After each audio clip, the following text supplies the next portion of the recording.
چې کله ته څښاک کې که نه په یو سا باندې به ټولې اوبه نه وراړې د اوښ په شان مخکې روایت روان دی بلکې په 100 ساونو به اسکي په 3 ساونو باندې به اسکي او د هغې طریقه به م انشاءالله بیانو چې 3 ساونو باندې به څه طریقې اسکي خو چې سا اخلي نو د لوښي نه بهر به سا اخلي ښه داسې په لوښي کې دننه نه لوښی به سیټ ټکي او سا به چیرې نو دا والي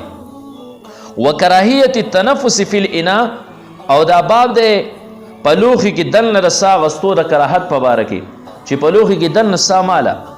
د خولې نه ذرات لاړ شي بدبوی لاړ شي د پوزې نه ذرات لاړ شي بل انسان د هغې نه بیا کرکه کوي لوښي نه به خارج سالي و استحباب ادارة الاناء على الایمن فالایمن بعد المبتدی د مبتدی د ابتدایي کس نه والا یو سړي لتا یو جام ورکه څه اوبه دې وله ورکي او ابتدایي کس ځان سره راواغسته اوس په نورو خلکو باندې چې تقسیموي که نه نو دی به څه کوي دی به تاوی دا الایمن فالایمن خی سیټ ته پس خی سیټ ته زه اوس مثال به دلته ناست یم او ما اوبه وڅکي زه به یې دی خو عبدالله له دی به یې اسامه له داسې خی په خی به راسې راتاویږي راتاویږي راتاویږي اخر کې بیا سمیع الله ته راورسي ټیک شوه و استحباب ادارة الاناء على الایمن فالایمن بعد المبتدی د مبتدی نه پس د ابتدایي کس نه پس مستحب دی ادارة الاناء تاوهل د لوښي خی سیټ ته پس خی سیټ ته راسي په دې طریقې سره به راتاویږي نو د دې مذکورو څیزونو په باره کې دا باب دی اولنی حدیث په دې کې د حضرت انس رضی الله تعالی عنه نه دی چې نبی علیه الصلاة والسلام به اوبه په 3 ساغانو باندې څکي 3 پیرې پکې سا اخسته عن انس رضی الله عنه ان رسول الله صلی الله علیه وسلم قال نبی علیه الصلاة والسلام کان یتنفس نبی علیه الصلاة والسلام به کان یتنفس سا به اغستو فی الشراب په اوبو کې 3 پیرې خو په اوبو کې دننه نښه د مخکې څه لیکلي یعنی یتنفس خارج الاناء د لوښي نه بهر خو دا اوبه به په 3 ساګانو باندې څکي د لوښي نه بهر به یې چیرې نو سا اغسته او د دې وجه نبي علیه الصلاة والسلام په یو روایت کې بیان کړې ده چې په دې طریقې سره انسان ښه سیرابه شي صحیح شوه او بل دا چې د انسان په دې طریقې سره ښه تنده را ماته شي او معدې وغیره ته په دې کې چیرې نو اساني او دغه شانتې علماو بیا د دې طریقه کار دا هم ښوللی چې په اولني سا باندې به څومره اوبه څکي په 2م سا باندې به څومره څکي او په 3م سا باندې به څومره څکي نو په اولني سا باندې لږې وڅکه بیا چې کله تا سا واغست د لوښي نه بهر بیا د هغې نه یو سیوا اضافي لږ وڅکه د هغې نه پس چې د سا واغسته نو بیا د هغې نه اخوا د خپلې تندې د سیرابۍ پورې مکمل بیا اوبه وڅکه د ټول نه زیاتې ځان موړ که بیا په دې طریقې سره به په دې 3 ساونو باندې هغه اوبه څکې سا به د لوښي نه بهر څکې اخلي وعن ابن عباس رضی الله عنهما د حضرت عبدالله ابن عباس رضی الله تعالی عنهما د نبی علیه الصلاة والسلام د تره د زوی نه دا بل روایت دی قال دی فرمای قال رسول الله صلی الله علیه وسلم نبی علیه الصلاة والسلام فرمایل لا تشربوا واحدا په یو سا باندې مس کوي که شرب البعیر په شان د اوښ د څکو په شان دی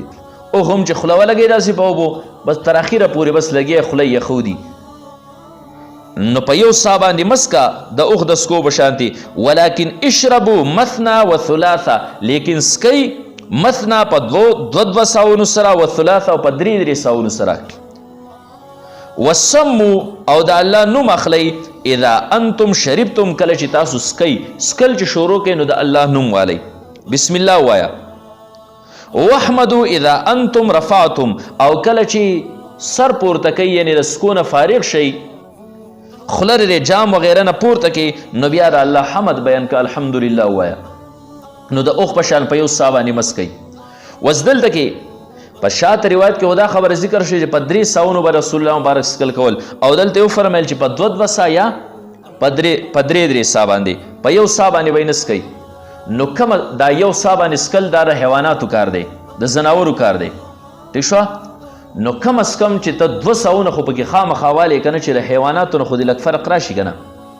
او بعضې علماو لیکلی دي چې دا 2 نه مطلب دا دی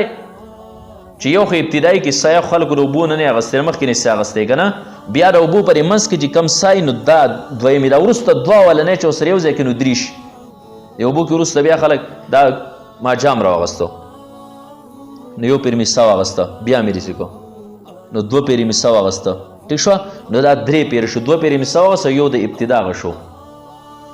نه هغه ابتدا هغه چې ورسره یو ځای کې نو 3 شي نو دا پرې منځ کې چې کوم سوال نو دې ته دویم ویلی. به هر کیف د حیواناتو نه په شانتې نسکل او دغه شانتې په شروع کې د الله نوم اغستل او په آخر کې بیا الحمدلله ویل. وعن ابي قتاده رضي الله عنه ان النبي صلى الله عليه وسلم د حضرت ابو قتاده رضی الله عنه روایت ته چې نبی علیہ الصلوۃ والسلام نها ايتنفس فی الاناء من فرمایلی چې په لوښي کې ساه واغستې شي په لوښ کې بدل نه ساه نه الي ځکه یو دا چې دا د حیواناتو طریقه ده چې ساه هم پکې الي او اوبه هم څکي لوښي کې دننه ساه اخیستل د حیواناتو طریقه ده. او بل دا چې اکثر د خولې نه بدبویي لاړه شي د انسان بعضې د خولې نه بدبویي ځي هغه اوبه دې بدبویه کړې یا د خولې نه یا د پوزې نه داسې ذرات لاړ شي نو بل ته کرکه کوي او دا هم کیدای شي چې ته ساه والې او کیدای شي ستا پوزې ته راسي اوبه راشي او تا د نقصان در ورسوي. نو دا مختلف قسمه نقصانونه دي پکې په دې وجه باندې چې دی نو په لوښي کې دننه ساه به دا نه اخلي. نو رسول الله مبارک د دې نه منع فرمایلی. اوس دا بل روایت هلته باب کې دا خبره ذکر شوې وه چې اولنی کس اوبو نه سیراب شي او دی بیا تقسیم کوي نو داسې په ښی سیډ باندې به لوښي راتوئ. د دې مطابق دا اخرني روایت دي. وعن انس رضی الله عنه ان رسول الله صلی الله علیه وسلم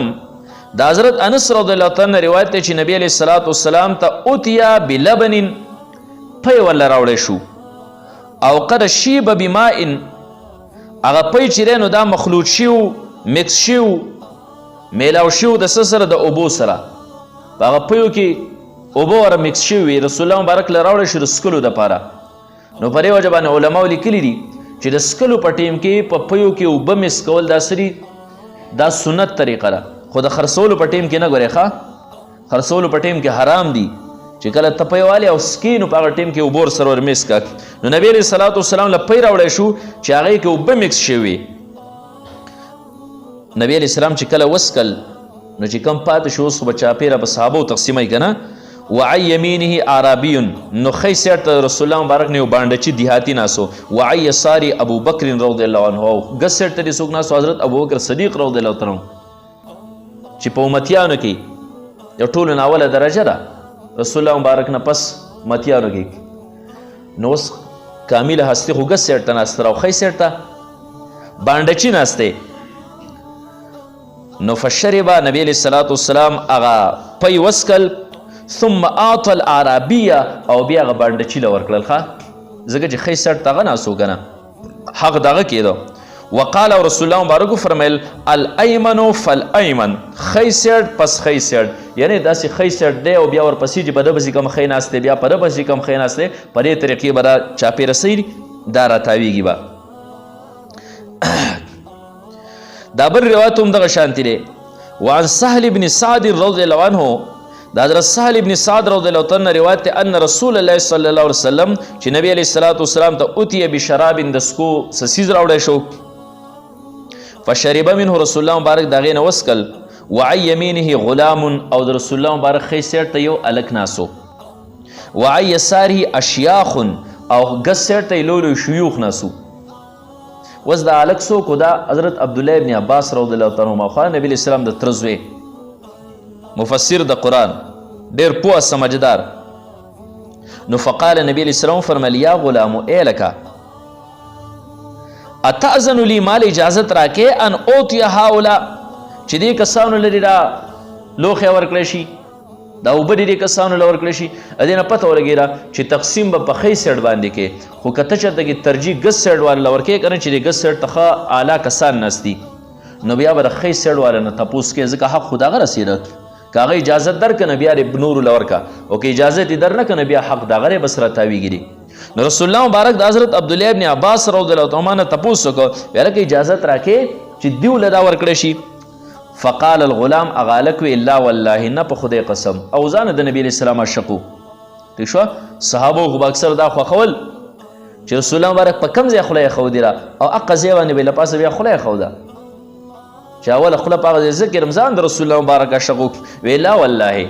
نه په خدای قسم لا اوثر زه ترجیح نه ورکوم بنصیبي په خپله حصه باندې من که چې ستا نه ماته حاصلېږي احد نه چاته ستا نه چې ما ته کومه برخه حصه اصلیږي په هغې باندې بل چاله ترجیح نه ورکوم اجازت نه ورکوم. نو فتل له رسول الله صلی الله علیه وسلم فی یدی نبی علیه الصلاة والسلام هغه لوښی د په لاس کې ورکړه. ٹھیک شوه؟ هغه لوښی یې دله ورکړه. اوس دلته کې دا شاته روایت کې او په دې روایت کې دواړو کې لږ غونده کې فرق دا دی چې په هغې کې رسول الله مبارک دا بڼډچي نه تپوس ونه کړه ځکه دې طرف ته لوی هستي څوک ناسته و حضرت ابوبکر صدیق رضی الله تعالی عنه او دې طرف ته بڼډچي و. نبی علیه السلام ډایرکټ لوښی راوغسته او بڼډچي له ورکړو. په شاته روایت کې داسې و که نه.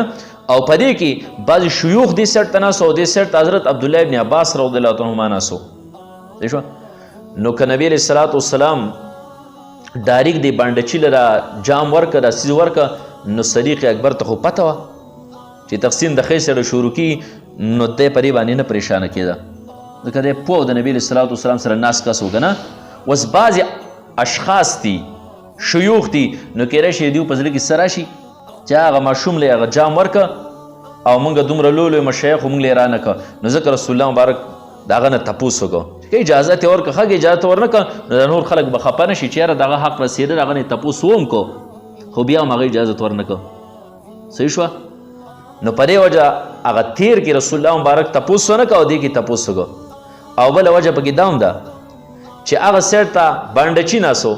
اوس که هغه اجازت ورکړی هم وی خو د باندې کس را باندې را ساده که نه خو بیا به هم په زړه کې یو فکر پیدا شي او درد به پیدا شي که نه. او دل طرف ته خو د نبي علیه الصلاة والسلام د تره زوی که د اجازت ورکړی وی خو دا خو د نبي علیه السلام کشر او د کور سړی و د اجازت نه وروسته بیا دی څه پریشانه کېدو هم نه. نو هلته رسول الله مبارک ډایرکټ هغه سړي له اوبه ورکړې او دلته کې تپوس وکړه. خو بیا هم په دې باندې هم رسول الله مبارک خفه نه شي نه هغه شیوخ خفه شو ځکه حصه او حق خو د ده و که نه. نو بس هغه خپل حق چې دی نو دا وصول کړ. نو ده وی چې لا والله نه په الله قسم لا اوسر بنصیبي منک احدا زه ترجیح نه ورکوم د هغې حصې چې کومه ستا نه ماته میلاویږي هېڅ چاته. نو فتله رسول الله صلی الله علیه وسلم فی یدي رسول الله مبارک هغه جام هغه ګیلاس کوم لوښی چې و هغې دله په لاس کې چې دی نو دا ورکړه. نو دا موږ څه اصول زده کړل. اصول موږ رسخاک په باره کې دا زده کړل چې یو به په 300 باندې اوبس کې سا چالې د لوښي نه بهر بالې په لوښي کې دننه سا اخیستل دا مکروه دي او مستحب طریقه داره چې اولنی کس اوبه وڅښي او بیا داسې تاوی نو په ښی سیټ باندې به دا راتاویږي. محترمو اوریدونکو زموږ د چینل سبسکرایب کړئ او د غنټۍ د نشانو سره هم دباو کړئ چې زموږ د نوي بیانونو اطلاع تاسو ته درکړي.